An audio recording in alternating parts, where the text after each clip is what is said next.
6 months after the turning point, the last Zephyrian ship disappeared into the darkness of space. Earth was free, but it was not the same world that had existed before the invasion. Burned cities were slowly being rebuilt, millions of people were dead, and humanity had learned something about itself that would change everything. President Lisa Martinez stood at the podium in the rebuilt White House Rose Garden, looking out at a crowd that included resistance fighters, government officials, and ordinary citizens who had become heroes. The ceremony was being broadcast worldwide, but this wasn't a victory celebration. It was a promise. 18 months ago, aliens came to our world expecting us to surrender, she began. They had conquered 200 other civilizations using fear and overwhelming force. But they made one crucial mistake. They tried to conquer a species that doesn't know how to quit. In the audience, Emma Walsh sat beside Jake Henderson and Maria Rodriguez. The former police detective now wore the uniform of a general in the newly formed Earth Defense Force. The mechanic had become Secretary of Advanced Technologies. The elementary school teacher was now Secretary of Global Communications. We didn't win because we were stronger, Martinez continued. We won because we were willing to fight impossible odds and find ways to turn our weaknesses into strengths. That spirit, that refusal to accept defeat, is what makes us human. Behind the podium stood a memorial wall with 10,000 names: Lisa Parker, Steve Adams, Frank Lopez, Rachel Kim, and thousands of others who had died to keep Earth free. But their sacrifice had meaning now. It had purchased humanity's place among the stars. Dr. Amy Sullivan was in her new laboratory, no longer hidden in a mountain cave but built with the best technology on Earth. She was working on something that would have been impossible before the war: preparations for humanity's expansion into space. The Zephyrian biological samples we recovered are teaching us incredible things about alien physiology, she explained to her research team. But more importantly, they're showing us how to protect ourselves against future threats. Her work had evolved from creating weapons to creating defenses. The biological weapon that had helped defeat the Zephyrians was being adapted into vaccines and treatments that would protect humans from alien diseases. Earth would never again be vulnerable to biological warfare.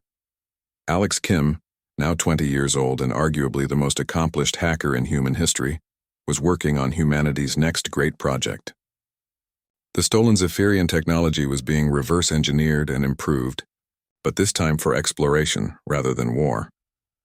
The alien computer systems are incredibly sophisticated, he explained to the team of engineers and programmers working under his direction, but they're also rigid and predictable. We're designing our systems to be adaptive, creative, and impossible to fully understand from the outside.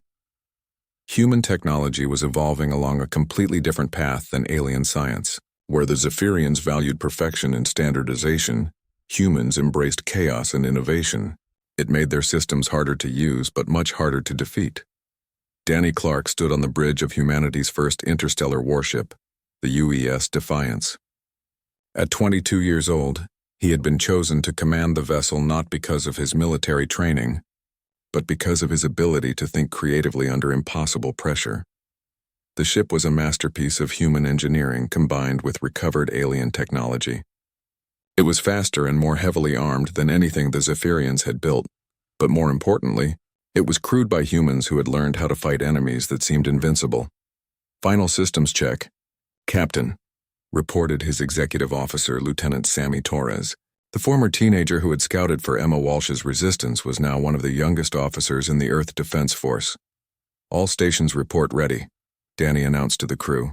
Remember, we're not just exploring space. We're carrying a message from Earth to the galaxy. Humanity is no longer prey. The ship's mission was ambitious beyond anything humans had attempted before.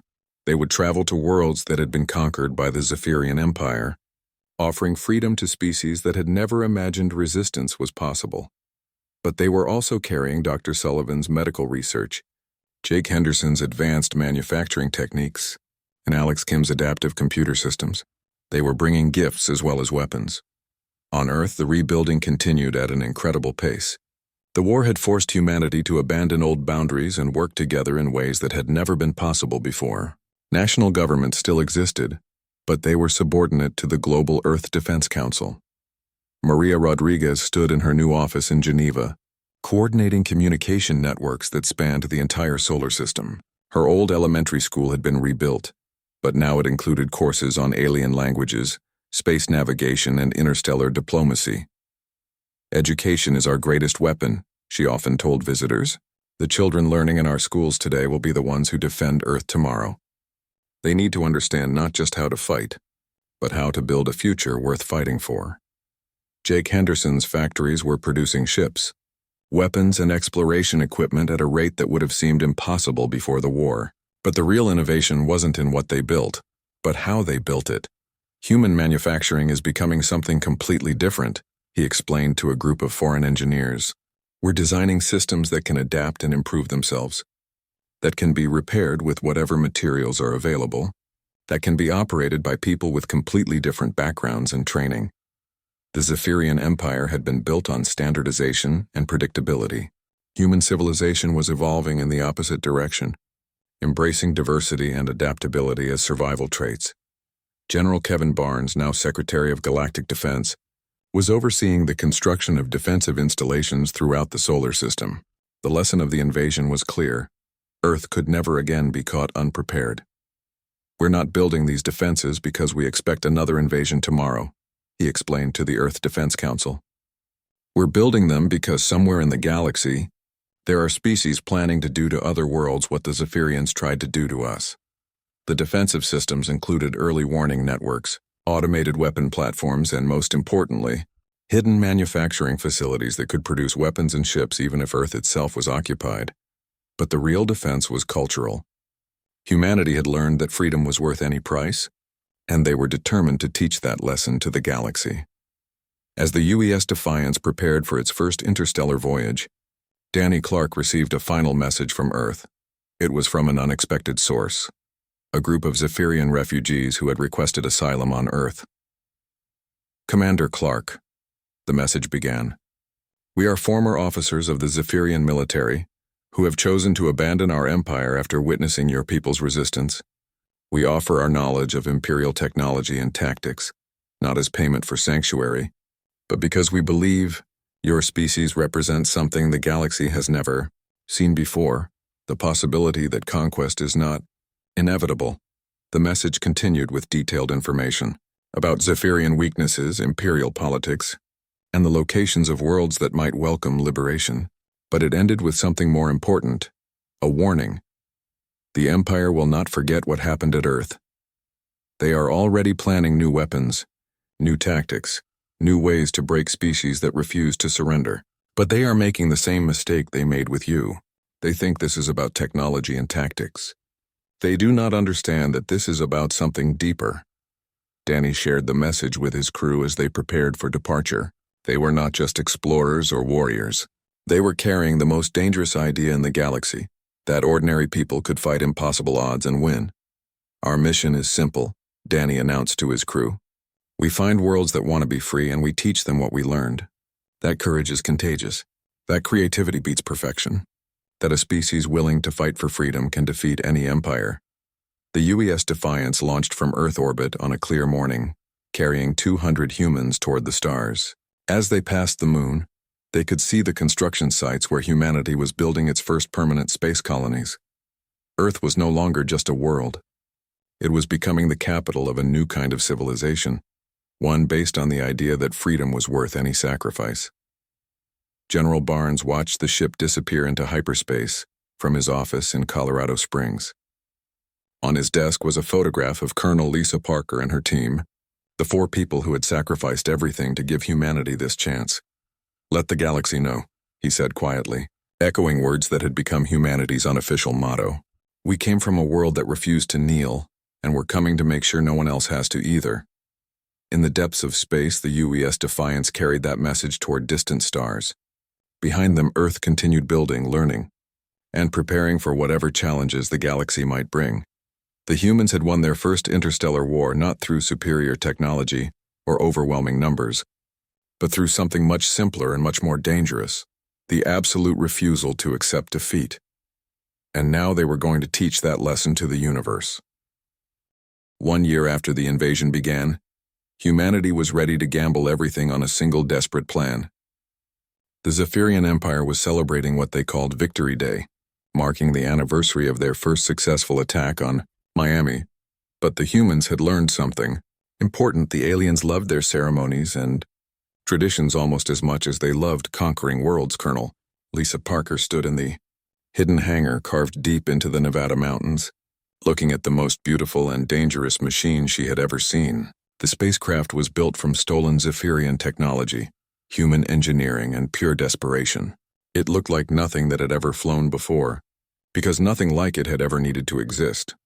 "Final systems check, Colonel," reported Frank Lopez, the demolitions expert who had volunteered for the mission, despite knowing it was almost certainly suicide.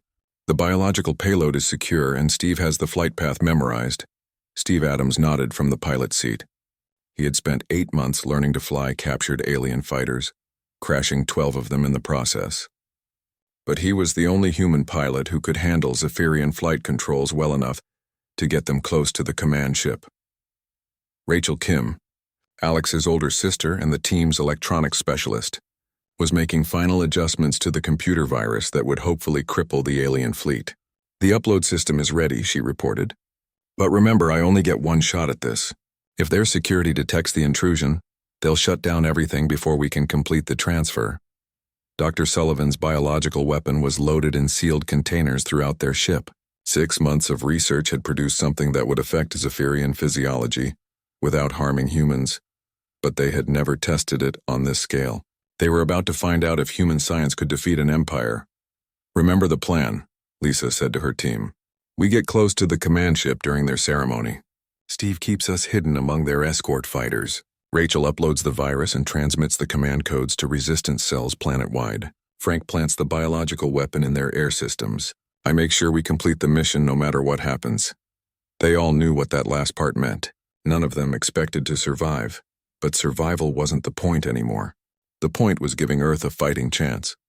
Around the world, every resistance cell was preparing for the largest coordinated uprising in human history. Emma Walsh's tunnel fighters in Chicago had stockpiled weapons and explosives for months.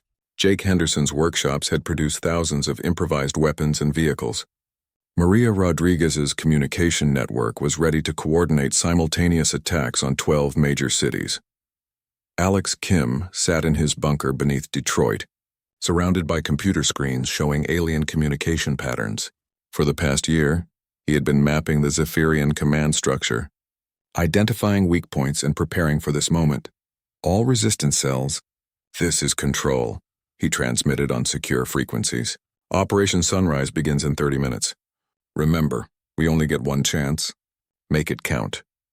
In orbit, Commander Vexcar was finally experiencing something he had missed during decades of easy conquests: pride in his military service. The ceremony aboard his command ship was magnificent, with representatives from conquered worlds throughout the Empire in attendance. "Today marks one full rotation since we began the pacification of Earth," he announced to the assembled crowd. "Though these humans have proven more troublesome than expected, final victory is assured." The truth was more complicated. His forces still controlled major population centers, but the countryside remained hostile. Supply convoys required heavy escorts. Base commanders requested additional security every week.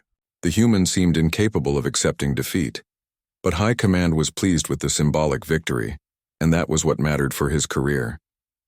Soon he would receive orders to begin the final phase: complete extermination of human resistance. Steve Adams guided their stolen ship through the Zephyrian formation, with his heart pounding. The alien fighters around them showed no sign of recognizing the spacecraft as anything unusual. Human modifications to the exterior made it look like any other Empire vessel. "Approaching the command ship," he reported quietly. "Security is light. They're focused on the ceremony." Lisa watched the massive vessel grow larger through their view screen. It was 10 times bigger than anything humanity had ever built, bristling with weapons and shields that should make their mission impossible. But arrogance was their enemy's greatest weakness. "Rachel, begin your upload as soon as we're in range," she ordered. "Frank, get ready to deploy the biological package. The next few minutes would determine the fate of both species."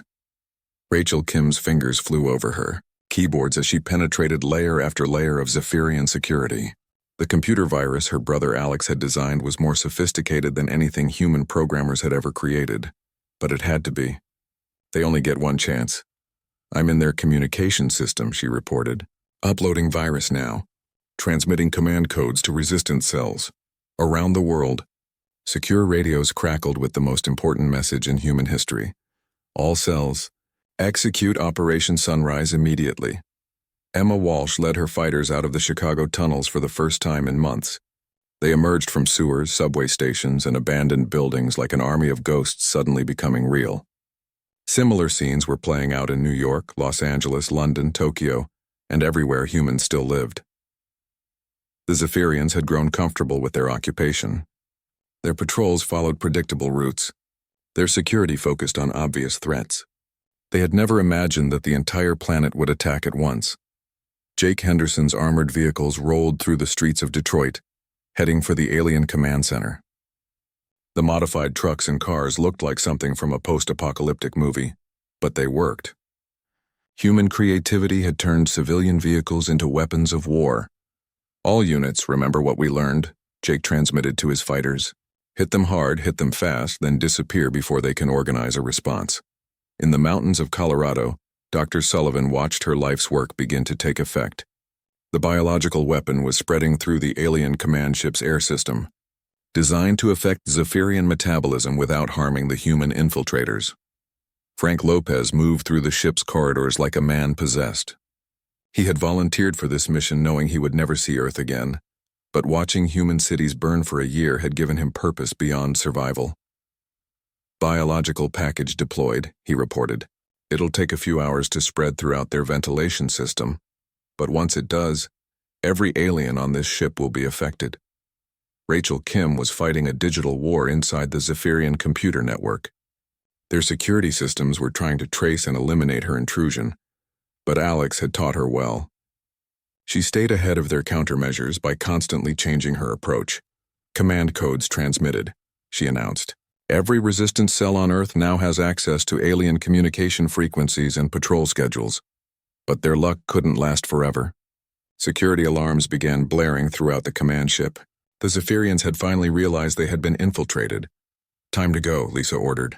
Steve, get us out of here. Steve Adams pushed their stolen ship to maximum acceleration, but it was too late. Zephyrian fighters were moving to intercept them. Energy beams flashed past their view screen as the aliens opened fire. Hull breach in the engine compartment, Frank reported. We're losing power. Lisa made a decision that would haunt the dreams of alien commanders for generations to come. Instead of trying to escape, she ordered Steve to ram their crippled ship directly into the command vessel's shield generators. All resistance cells. This is Colonel Lisa Parker, she transmitted on all frequencies. The command ship's shields are down. Hit them with everything you have. The explosion could be seen from the surface of Earth. The pride of the Zephyrian fleet, damaged by a handful of humans willing to sacrifice everything for freedom. On the planet below, the uprising was succeeding beyond anyone's expectations. With access to alien communication codes, the resistance could coordinate attacks and avoid counterstrikes. With the command ship crippled, Zephyrian forces lacked central coordination. Emma Walsh's fighters had captured the Chicago command center. Jake Henderson's vehicles were advancing through Detroit. Maria Rodriguez was coordinating supply lines between dozens of liberated towns. Alex Kim was using his access to alien systems to turn their own weapons against them. But the real victory was quieter and more deadly. Dr. Sullivan's biological weapon was spreading through the Zephyrian fleet. It didn't kill immediately, but it attacked their perfect immune systems, making them vulnerable to Earth's countless microorganisms. Within hours, alien soldiers were falling ill with diseases their bodies had never encountered. Within days, entire ships were being evacuated. Within weeks, the survivors were fleeing Earth orbit. Commander Vex Carr, dying from a dozen different Earth infections, transmitted his final report to the Empire. Recommendation: quarantine this system. Do not attempt further conquest. The humans are more dangerous than we ever imagined. The turning point had come not through superior technology or overwhelming force, but through something uniquely human. 6 months had passed since the first alien ships appeared over Earth. The world looked very different now. Major cities were under Zephyrian occupation, their massive vessels hovering like metal storm clouds that never moved. But between the cities, in the forests and mountains and small towns, humanity had gone underground. Emma Walsh crouched in the abandoned subway tunnel beneath Chicago, studying a hand-drawn map by flashlight. The former police detective had become something she never expected, a guerrilla fighter leading 300 resistance members through the city's forgotten underground. The patrol pattern changed again, reported Pete Johnson, crawling back from the tunnel entrance. The mechanic had grease under his fingernails and alien blood on his jacket. They're sweeping the financial district every 2 hours now, but they're still ignoring the old freight tunnels. Emma nodded and marked the information on her map. The aliens were learning, but slowly. They had never fought an enemy that refused to meet them in open battle. Every time they adapted to human tactics, the humans simply changed tactics again. "Sammy, what did you see topside?" she asked the 17-year-old who served as their best scout. Sammy Torres grinned despite the dirt and exhaustion on his young face. "The supply convoy is still using Lakeshore Drive just like we thought. 12 vehicles, light escort. But here's the interesting part. They've got human collaborators driving some of the trucks." Pete spat in disgust. "Traitors?" "Maybe," Emma said thoughtfully. "Or maybe people trying to survive. Either way, we hit the convoy tomorrow night." The resistance had learned hard lessons in the first months of occupation. Direct attacks on alien positions usually ended in disaster. But supply convoys, communication stations, and isolated patrols were vulnerable. Death by 1,000 cuts, Emma called it. Hundreds of miles away in the mountains of Colorado, Dr. Amy Sullivan was working on something that could change everything. Her hidden laboratory was carved into an old mine shaft, powered by solar panels and guarded by volunteers from nearby towns. She had been studying alien biology using samples recovered from crashed ships and fallen soldiers.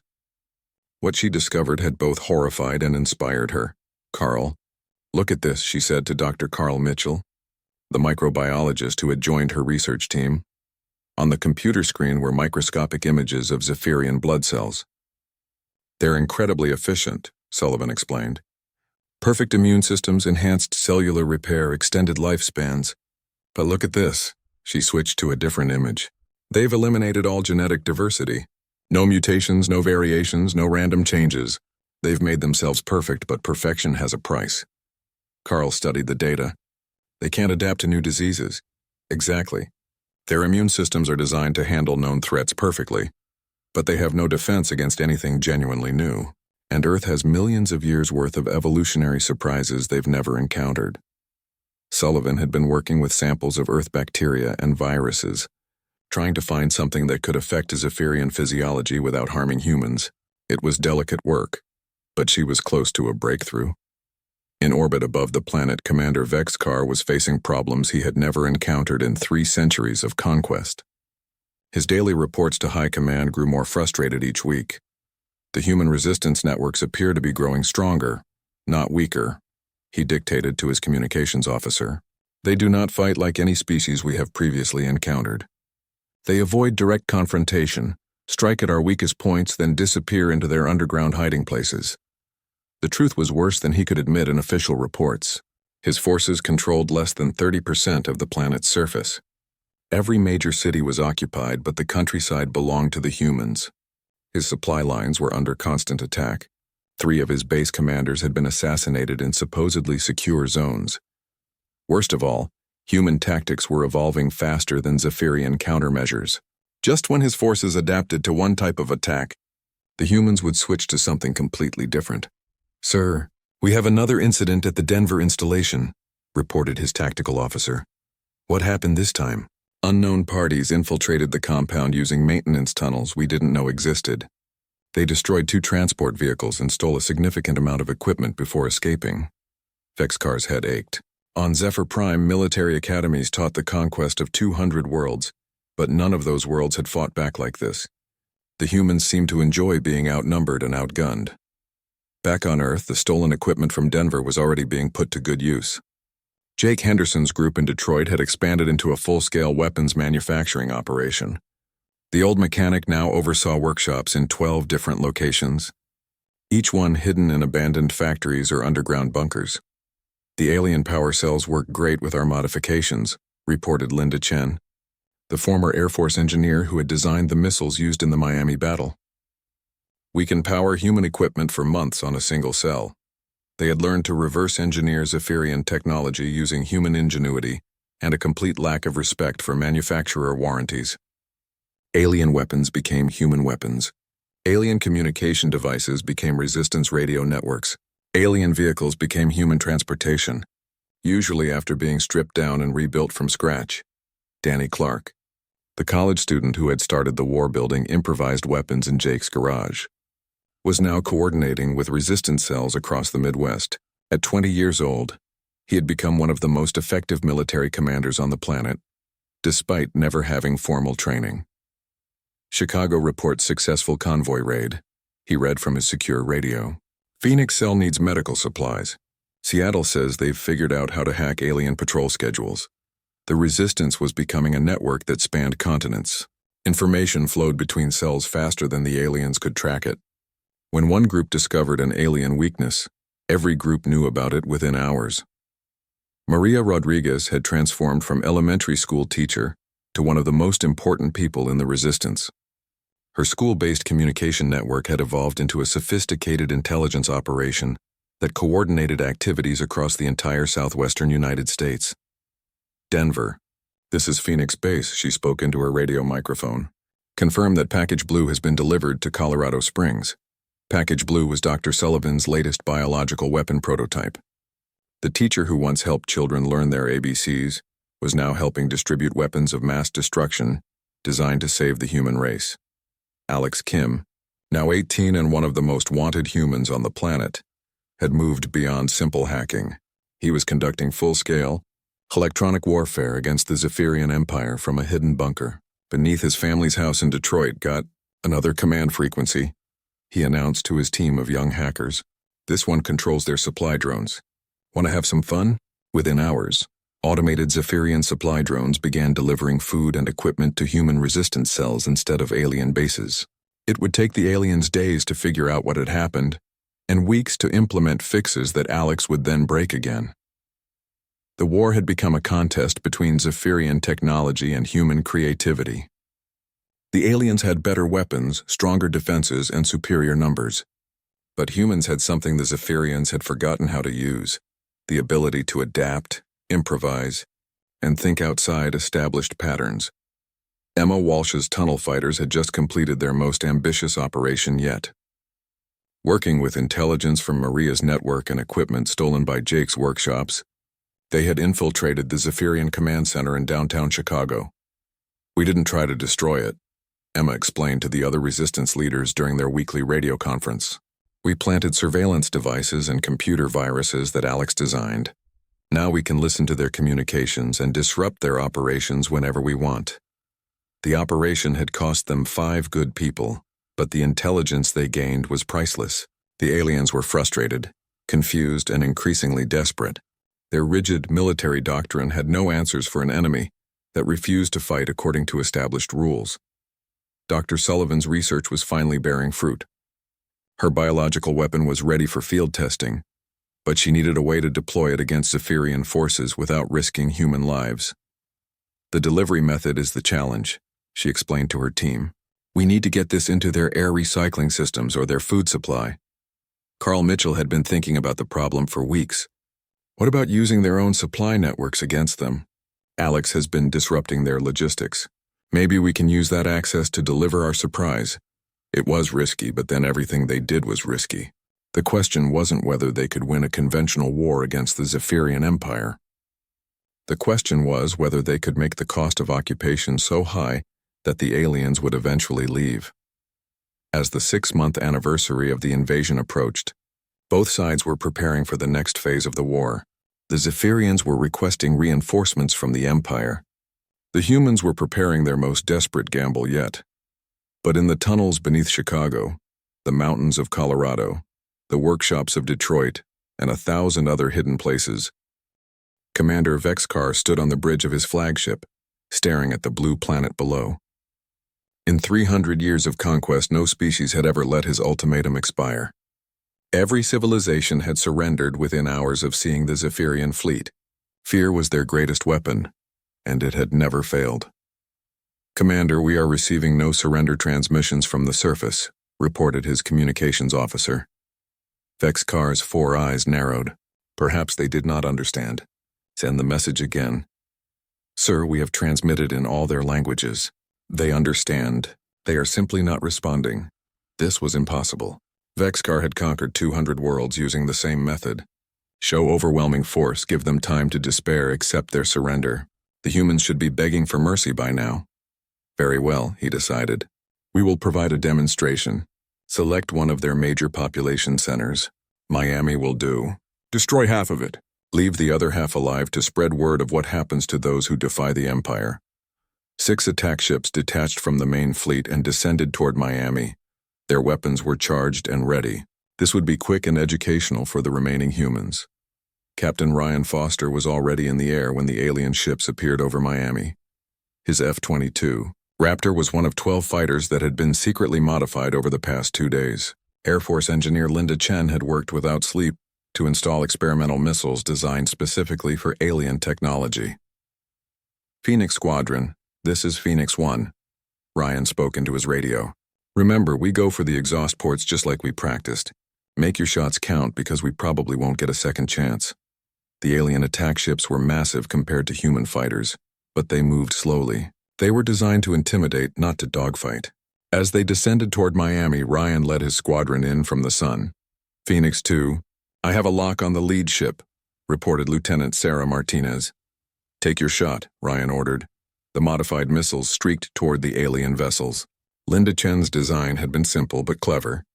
Instead of trying to penetrate the alien shields with brute force, the missiles carried electromagnetic pulse warheads that disrupted the shield generators for just long enough to allow a second wave of conventional explosives through. The first alien ship exploded in a ball of fire over Biscayne Bay.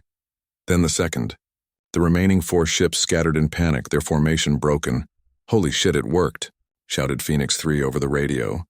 But the aliens recovered quickly. Their return fire was devastating.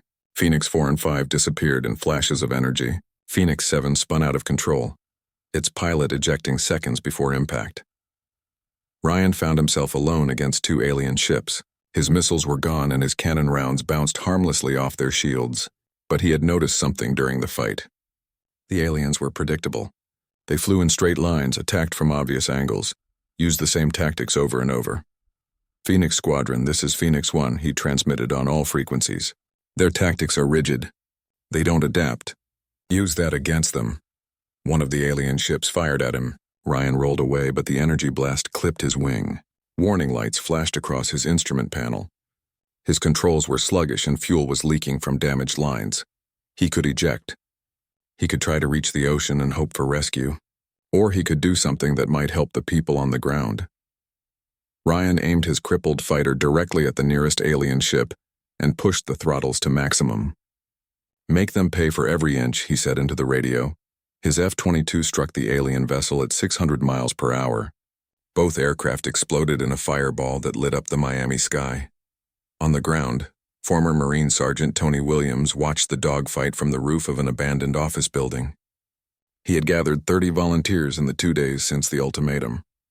They were armed with hunting rifles, shotguns, and improvised explosives. Not much against spaceships, but Tony had learned something important in Iraq and Afghanistan. Every enemy had weaknesses. The remaining alien ships were trying to complete their mission. They fired energy beams at downtown Miami, carving through skyscrapers like knives through butter. But their pilots seemed confused by the fighter attack. They were hovering lower than they should, trying to identify threats. "Now's our chance," Tony told his people. "Remember, aim for the joints and seams. Those ships have to have weak points." Susan Harper had been a librarian 3 days ago. Now she was crawling across a rooftop with a rocket launcher that Tony had shown her how to use. Behind her, college student Danny Clark carried extra ammunition. None of them should have been there. None of them were soldiers, but they were Americans, and Americans had never been good at surrendering. Susan lined up her shot on the nearest alien ship. The rocket launcher was old, left over from the National Guard armory, but it still worked.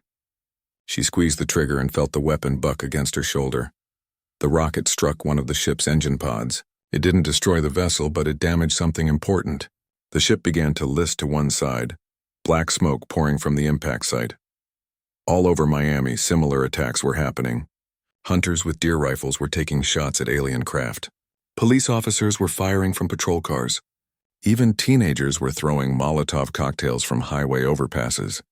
None of the individual attacks would have mattered against such advanced technology. But there were hundreds of them all happening at once. The alien pilots had never faced an enemy that fought back from every rooftop, every street corner, every hiding place. The damaged alien ship tried to climb away from the city, but its engines failed. It crashed into the Everglades in a ball of fire and twisted metal.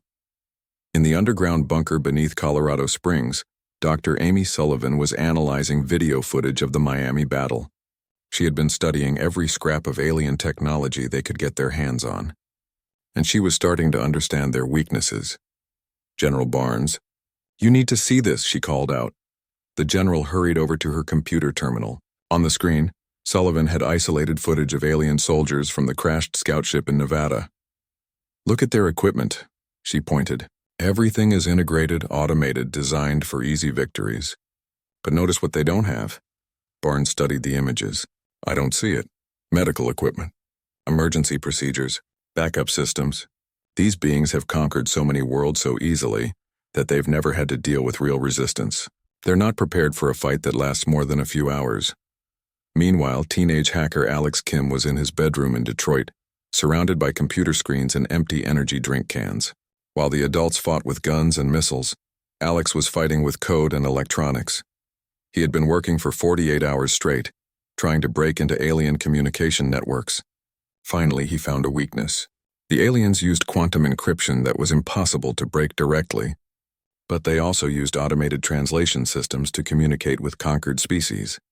Alex couldn't read their messages, but he could track their communications, map their command structure, and most importantly, he could jam their signals at crucial moments. During the Miami battle, Alex had disrupted alien communications for 17 critical minutes. The attack ships couldn't coordinate with each other or with their command vessel. That confusion had helped the human defenders inflict more damage than should have been possible. By evening, the Battle of Miami was over. The city was scarred and burning, but it was still free. 3 alien attack ships had been destroyed. Hundreds of humans were dead, but thousands more had seen something incredible. The aliens could be hurt. President Martinez addressed the nation that night from the White House bunker. Her words were broadcast around the world. "Today we learned something important about our enemies. They can be beaten." Captain Ryan Foster and his squadron proved that. Sergeant Tony Williams and the defenders of Miami proved that. A teenager named Alex Kim proved that from his bedroom in Detroit. She paused, looking directly into the camera. "The aliens came here expecting us to surrender. Instead, they got their first taste of human stubbornness. And this is just the beginning." In orbit above Earth, Commander Vexcar was receiving very unpleasant reports. His demonstration attack had failed. Worse, he had lost ships and crews to a species that wasn't even supposed to have space technology. "Commander, we are receiving communication from High Command," his officer reported nervously. Vexcar dreaded what he was about to hear. The Zephyrian Empire did not tolerate failure, especially from commanders who had promised easy victories. "Put them through." The holographic image of Supreme Admiral Kexthal appeared on the bridge. "Commander Vexcar, explain to me how a primitive species destroyed 3 of our attack vessels." "My lord, the humans are more resourceful than our intelligence indicated. But this is merely a temporary setback. I request additional ships and ground troops to complete the conquest." "You have 3 Earth rotations to show significant progress," the Admiral replied coldly. "If this planet is not under Imperial control by then, you will be replaced by someone more competent." The communication ended, leaving Vexcar staring at the blue world below. For the first time in his military career, he was beginning to understand what fear felt like. On Earth, humanity was learning something different. The morning sky over New York City changed in seconds. Where clouds had been drifting peacefully, massive dark shapes now blocked out the sun. The alien ships were bigger than anyone had imagined possible. They stretched across the horizon like floating mountains made of black metal and pulsing lights. Lisa Martinez was drinking coffee in the White House when the first reports came in. The president dropped her cup as aide after aide rushed into the Oval Office with phones and tablets. Every major city on Earth was reporting the same thing. Massive alien vessels hovering overhead. "Madam President, we have incoming transmission on all frequencies," said Communications Director Robert Hayes. His hands shook as he adjusted the radio equipment. Static filled the room, then a voice spoke in perfect English. "People of Earth, I am Supreme Commander Vexkar of the Zephyrian Empire. Your world now belongs to us. You have 72 hours to surrender completely. No conditions. No negotiations. Submit or face total destruction." The message repeated in every language on Earth: Chinese, Spanish, Arabic, Russian. The aliens had studied humanity well. They knew exactly how to reach everyone at once. President Martinez looked around the room at her advisors. Secretary of Defense Kevin Barnes was already on his phone with military commanders worldwide. Dr. Amy Sullivan from the CDC was taking notes, trying to understand what they were dealing with. "Get me every world leader on secure channels," Martinez ordered, "and someone find out what our military can do against those things." In Detroit, mechanic Jake Henderson was under the hood of a Ford pickup when the radio crackled with emergency broadcasts. He rolled out from under the truck and looked up. The massive alien ship hung over the city like a storm cloud that would never move. Other people were coming out of buildings, pointing at the sky, some screaming, others just staring. Jake wiped grease from his hands and walked to his toolbox. He had served in Afghanistan years ago. He knew what war looked like, and this was war whether humanity wanted it or not. He started making a mental list of everything in his garage that could be turned into a weapon. Across the country in Phoenix, Maria Rodriguez was teaching her third-grade class when the principal came on the intercom. "Teachers, please turn on your classroom televisions immediately." The news showed the same scene everywhere. Giant alien ships hanging over every major city like death itself. 8-year-old Bobby raised his hand. "Mrs. Rodriguez, are the aliens going to hurt us?" Maria looked at her students. 22 young faces staring at her with trust and fear. She had a choice. She could lie and tell them everything would be fine, or she could prepare them for what was coming. "I don't know, Bobby," she said honestly, "but I know that grown-ups are working very hard to keep everyone safe. And sometimes when bad things happen, regular people have to be very brave and help each other." By evening, the world had changed. Traffic jams clogged every highway as people tried to flee the cities. But where could they go? The alien ships were everywhere. Some people hid in basements and bunkers. Others gathered in churches and community centers, praying and holding each other.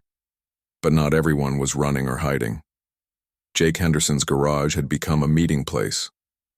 Word had spread through the neighborhood that the old veteran was organizing something. 15 people showed up that first night. Auto mechanic Pete Johnson brought welding equipment. Police officer Emma Walsh came with her service weapon and tactical knowledge. Even teenagers like Danny Clark and Alex Kim arrived, wanting to do something instead of just waiting to die. "Look," Jake said, pointing at a map spread across his workbench. "Those ships are big, but they're not landing. They're staying up there. Probably because they think we'll just give up. That tells me something important. They expect this to be easy." "What can we do against spaceships?" asked Pete. "We make it hard," Jake replied. "We don't fight their ships directly. We fight smart. We make them come down to us, and when they do, we're ready." The group spent the night planning. Emma shared tactical knowledge from her police training. Alex, who was only 17 but could hack into almost any computer system, started working on ways to disrupt communications. Danny, a college student studying engineering, began designing simple weapons they could build with materials from the garage. In Washington, President Martinez was in the Situation Room with leaders from every major nation on video conference. The British Prime Minister looked exhausted. The President of Russia was angry. The Chinese Premier was studying satellite images of the alien ships. "Our best missiles barely scratched their scout ships," reported General Barnes. "These things have shields that deflect everything we throw at them." Dr. Sullivan spoke up from her corner of the room. "I've been analyzing the transmission frequencies and the little bit of wreckage we recovered from the scout ship that crashed in Nevada. Their technology is incredibly advanced, but it's also standardized. They've built an empire by overwhelming civilizations quickly. They probably haven't faced serious resistance in generations." "What does that mean for us?" Martinez asked. "It means they're not used to fighting. They're used to scaring people into giving up. But if we don't give up, if we actually fight back, they might not know how to handle it." The 72-hour countdown was everywhere. On television, radio, the internet, news anchors tried to stay calm as they reported on the global panic. Stock markets crashed. Governments declared martial law. But in thousands of small communities around the world, people were making different choices. Maria Rodriguez had turned her elementary school into a communications center. Using the school's radio equipment, she was coordinating with other teachers and community leaders across Arizona. They were sharing information about alien movements, organizing supply networks, and preparing hiding places for children and elderly people. "This is Phoenix Elementary calling Tucson Middle School," she spoke into the radio microphone. "We have confirmation that the ships are scanning major highways but ignoring rural roads.